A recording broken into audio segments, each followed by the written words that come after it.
Okay, let me ask you something.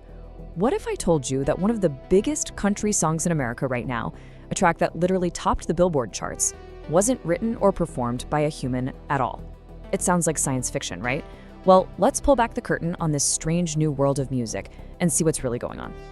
It all starts with this song, Walk My Walk. You hear that lyric and it just hits you. The vocals are raspy, the whole thing sounds so gritty, you can just feel the authenticity. It sounds like a track from a seasoned artist who's seen it all. It feels, real. And people absolutely loved it. Walk My Walk didn't just chart, it shot straight to #1 on Billboard's country digital song sales chart and just sat there for 3 weeks straight. It even cracked the top 10 on the main iTunes chart across all genres. We're not just talking about a hit, this thing was a phenomenon.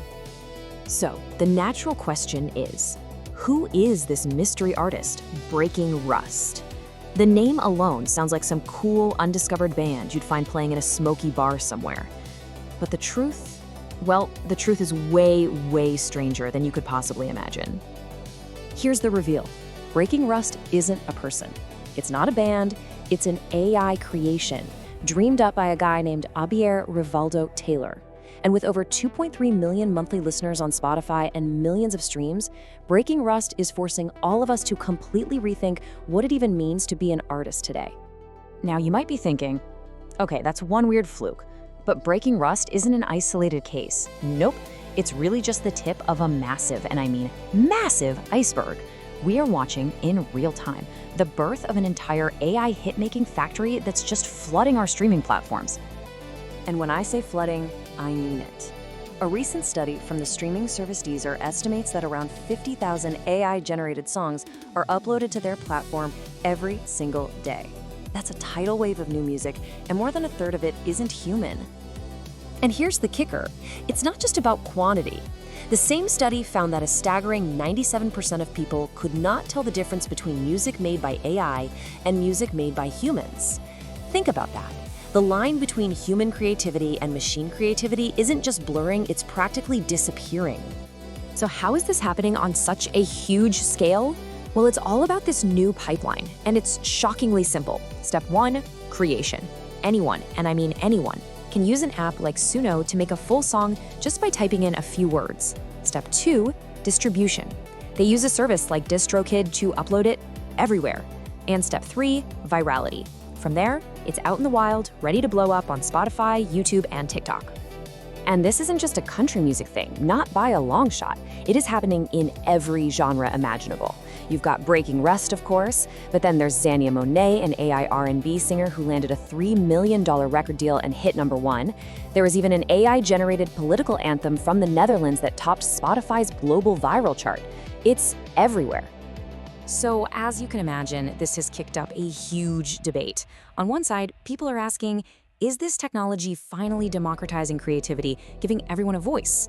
Or is it just devaluing the blood, sweat, and tears that human artists pour into their craft? And the two sides are pretty clear. You've got creators who see AI as, and I'm quoting here, just another tool for expression. They argue it levels the playing field for people who have ideas, but maybe not the musical training. But on the other side, you've got people like Gayle King asking if it's just a shortcut that bypasses all the hard work. Is it a tool or is it a cheat code? That's the core of the fight. Now, that whole debate about art versus technology is fascinating, for sure. But it turns out there's a deeper, more hidden problem lurking just beneath the surface, one that goes way beyond just a few hit songs. Because what some new research is suggesting is that these amazing AI tools, the ones that seem so open and accessible to everyone, might actually be making old biases and global inequalities even worse.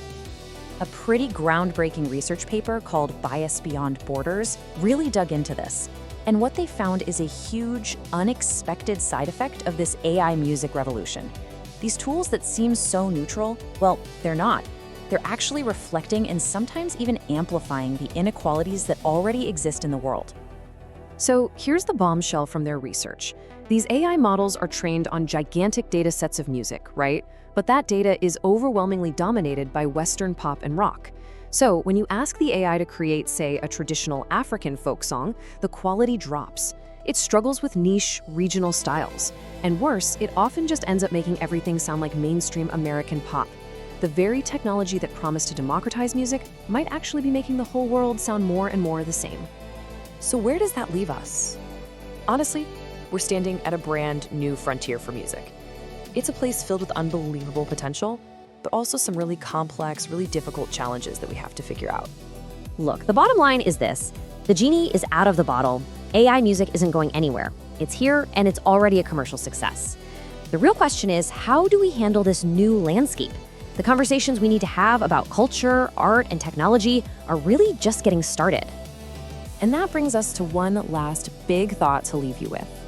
If a song makes you feel something, if it connects with you, if millions of people love it, does it actually matter if the artist was a human being or just a line of code?